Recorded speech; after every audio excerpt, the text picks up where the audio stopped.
Hello everyone, this is Sep for This Destroyers with yet another convention haul video. So today I attended Invasion Dublin 4 at the RDS in Dublin, and it was a really good event. First Invasion Dublin for a couple of years since they took one off last year.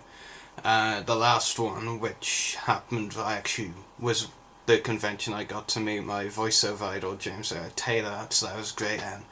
Didn't get to meet anyone quite that special this time around, but there were some great guests. I mean, like they do the Invasion Belfast events as well that I've attended, but the Dublin ones do seem to be much bigger, and it definitely showed this time around this year, because Belfast one a couple of months ago was really good, don't get me wrong, but it wasn't really wow. I mean, particularly because the two guests that they had, and only two, were great, but I'd already met them before, so wasn't hugely exciting in some ways.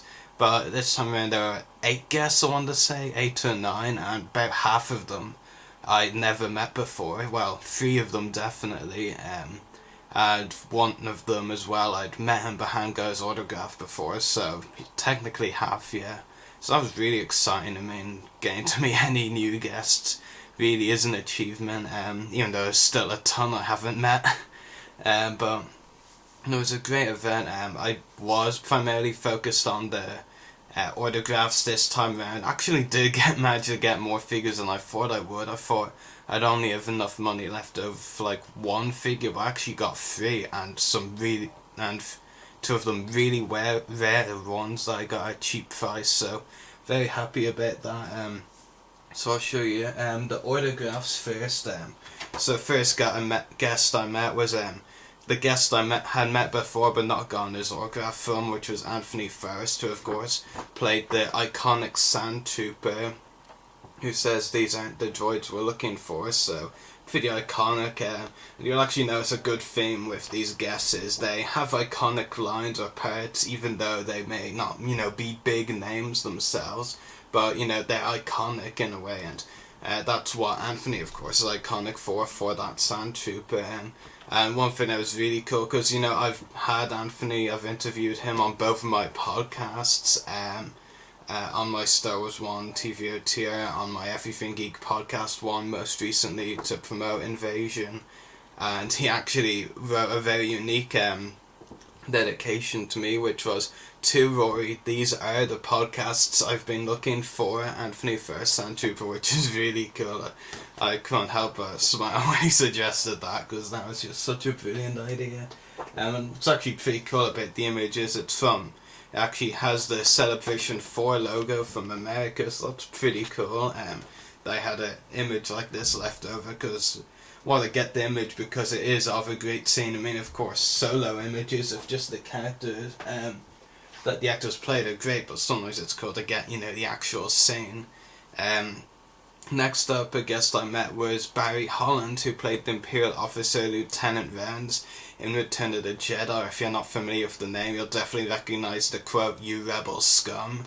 And he was really cool, very nice. He actually gave me this for free. It's actually a very rare image, he said. He doesn't have many of these. Not many people have seen this image, actually, so it's really cool. Black and white image of the scene, which I think is really cool. This is actually my first black and white image signed, I think, so pretty impressive that.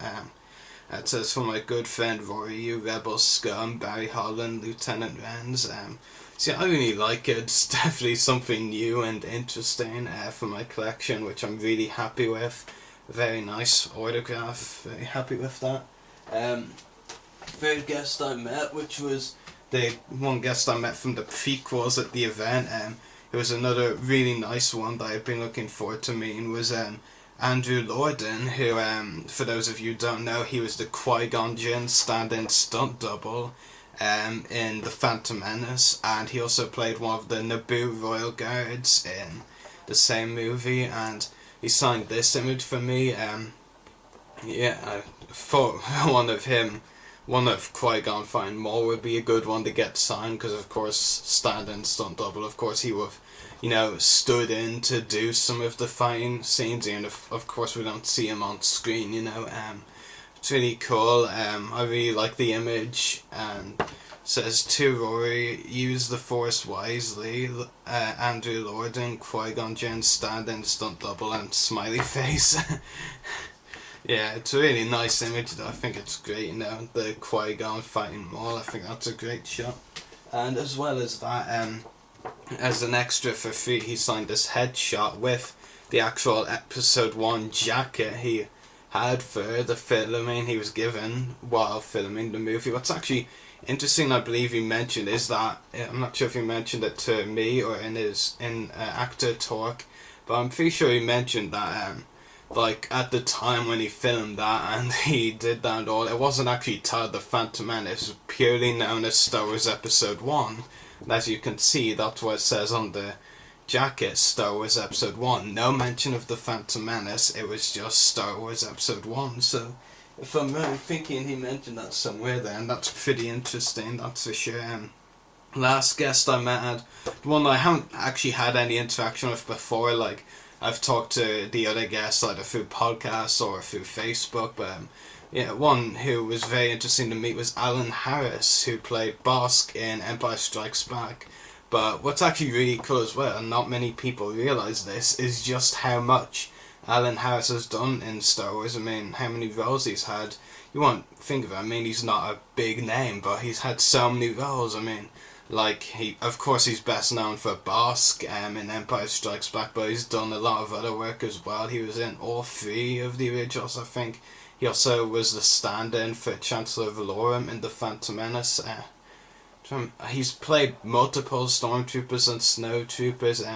One role that I didn't actually know he'd done, which I thought was really cool when he mentioned it, I was really surprised, was in A New Hope, when Leia is being escorted by this rebel with grey hair and a jacket, and this rebel is escorting Leia to Luke's X-Wing right before they take off to, go attack the Death Star. That's actually, that rebel was played by Alan Harris. That's pretty cool. I mean, I kind of presume, I have this presumption that every character in the original movies that has grey hair is dead, so I've been proved wrong on that, because Alan Harris is still alive, and it's a really cool autograph of Bosk. It says to Rory, Alan Harris, Bosk, so very happy with that.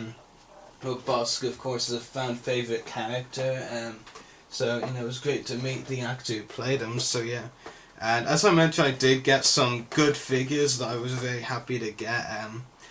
I got these 2 figures I'm going to show you first for just €12, and if you've seen the online prices for them, you'll know that's a great score. So first of all, which is a figure I've been after for so long, is the Airborne Trooper from the 30th anniversary collection. I've been after them for so long, but didn't want to pay the online prices, and getting them for just €12 was really great. I was so happy about that.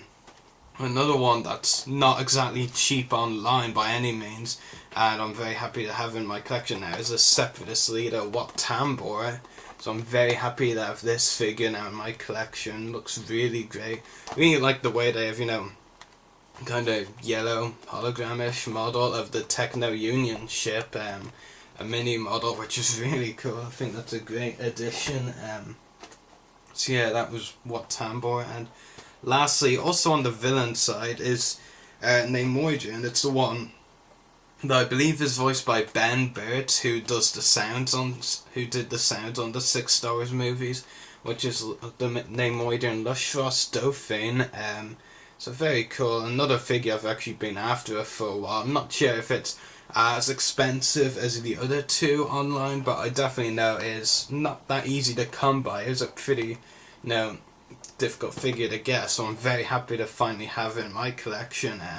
So yeah, I think it's safe to say I did pretty well. I mean, I got 5 autographs. Well, it was going to be 4, and then Andrew Lorden signed an extra image for me, so technically really 5. And 3 figures, I mean, that's more than I expected I was going to get. you know, I was just very happy. I mean, the guests were amazing, really nice.